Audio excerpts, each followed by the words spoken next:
Right, now we want to start from right here in Kenya, where State House this morning hosted a summit in an attempt to provide answers on land matters, which remain deeply emotive in this country. Lands Cabinet Secretary Professor Jacob Kaimenyi says the government is on track in dishing out land titles countrywide. He says that the exercise will continue until the Jubilee administration's pledge for the issuance of title deeds is realized. So what have we achieved for the last few years? And I will just summarize what we have achieved with regard or with respect to these priorities which I've mentioned. With regard to registration and issuance of title deeds countrywide, as at June 2013, since independence, we had processed 5.6 million title deeds. But for the last almost 3 years, we have been able to process over 2.4 million title deeds at a cost of 4.46 billion shillings.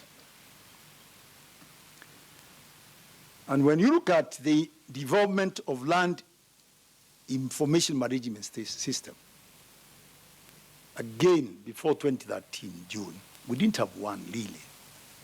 And what you have done in collaboration with the National Land Commission, we have been able to come up with a land information management system, popularly referred to as NLIMS, and indeed launched it, and is being piloted with the eventual intention of applying it nationally.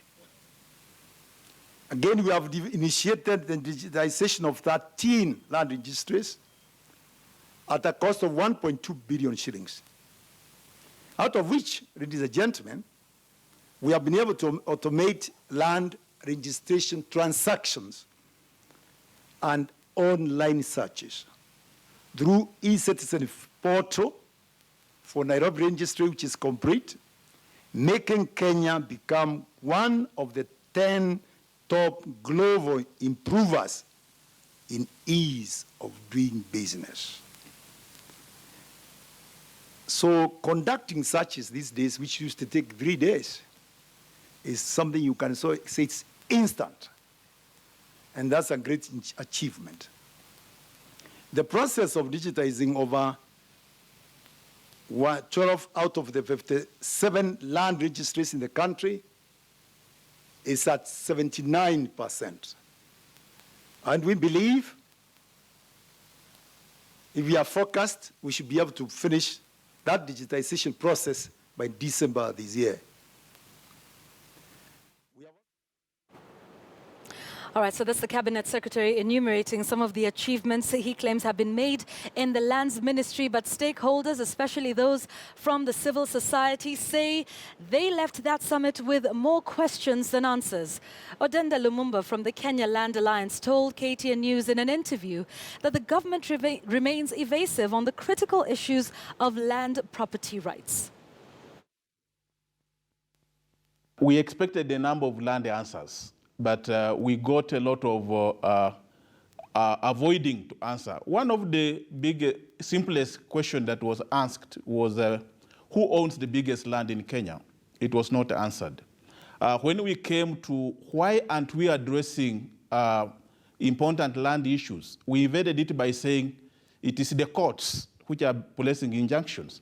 But we are not dealing with, before the matter goes to court, who has caused the matter to be?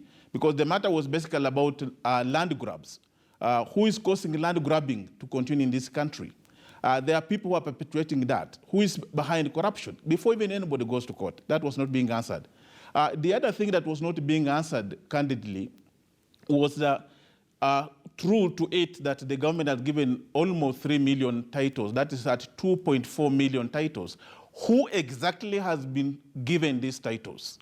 And we are looking at this from the point of view of the youth bulge. A lot of the youth are being given money to start enterprise. Do they have space to do their enterprise? That's a question which is not answered. What about women? How would we bring women to 30%, a position that Kenya has already committed to under the EU, that at least 30% land should be with women by 2030. Again, that was not being answered. And the simplest thing is simply that if we are giving out land at this material moment, one would have basically been dealing with the issue of, for example, if you are married and you are in an estate where you are using it as matrimonial property, it really behooves the government to encourage co-tenancy by having joint titles between the men and women, because they're already in marriage as a matter of principle.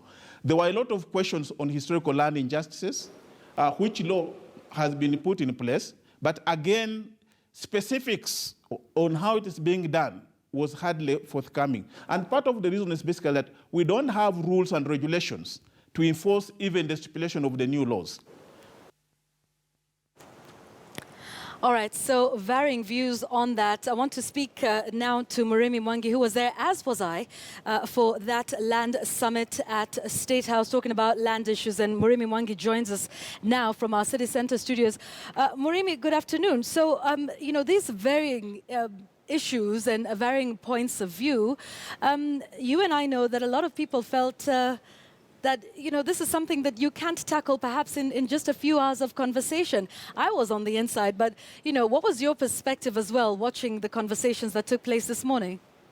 Good afternoon, Yvonne. Well, it was interesting that some key conversations that you would have largely expected to form part of that discourse were never part of that conversation. And of key concern to most stakeholders that I was able to speak to was the lack of prominence for the discussion on the issue of the TJRC report, which many know is the comprehensive document that details the historical injustices that have been committed in the country from independence up until now.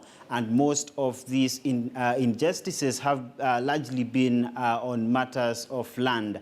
And remember, that has been a discussion that has put the Jubilee coalition as well as the opposition at loggerheads as far as matters of the land debate are concerned. Because just recently, you remember the opposition leader suggesting that the best solution to the land question in the country is to let Parliament debate the TJRC report and give a recommendation on what corrective measures can be put in place, particularly for the marginalized groups that have not had justice for such injustices. So quite a key conversation that many felt should have been part of that discourse, Yvonne. Right, and TJRC is, you know, a big one. And of course, that question that even I posed to the principal secretary on just who owns the biggest tracts of land. I asked that question 2-3 times. You know, it wasn't as conclusive as some felt. And I spoke to women from KNCHR, real estate agents, who also felt that not many of the issues that they wanted to were discussed. But what is, besides TJRC, just a quick one, what is that one thing Wananchi wanted to hear that you think they didn't hear today?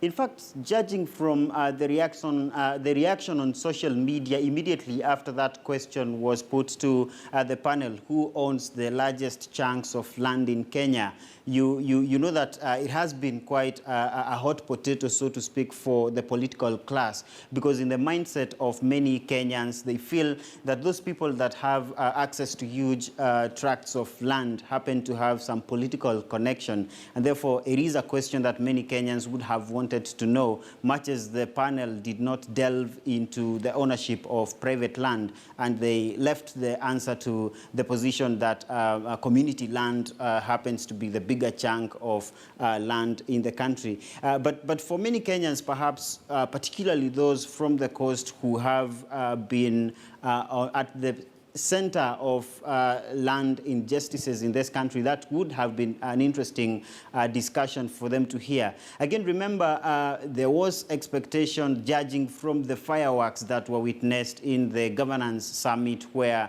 President Uhuru Kenyatta opened up about his frustrations in the fight against corruption. There was expectations that there would be more answers forthcoming on the discussion on matters land, particularly given how important that that debate is to President Uhuru Kenyatta himself. He has been on the front line in trying to seem to address that issue at the coast, issuing title deeds to residents of various coastal counties, particularly Taita Taveta, where his own family donated up to 2,000 acres of land to squatters there, and therefore perhaps many would have expected to hear more answers as to why we still have squatters, yet some persons might be said to have huge tracts of land. But they said that they would probably be giving a more comprehensive answer in the coming days, and it's good to see if that will be forthcoming, Yvonne. Yeah. Thanks, Murimi Mwangi, for that, who was at State House today for that land summit. And indeed, just like he mentions,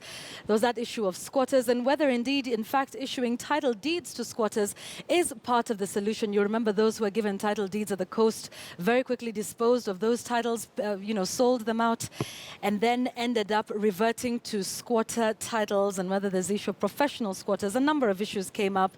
And in fact, the president himself was thought to make an appearance, but he did not. But we will wait to see what happens in the coming days. Land, a very emotive issue in this country.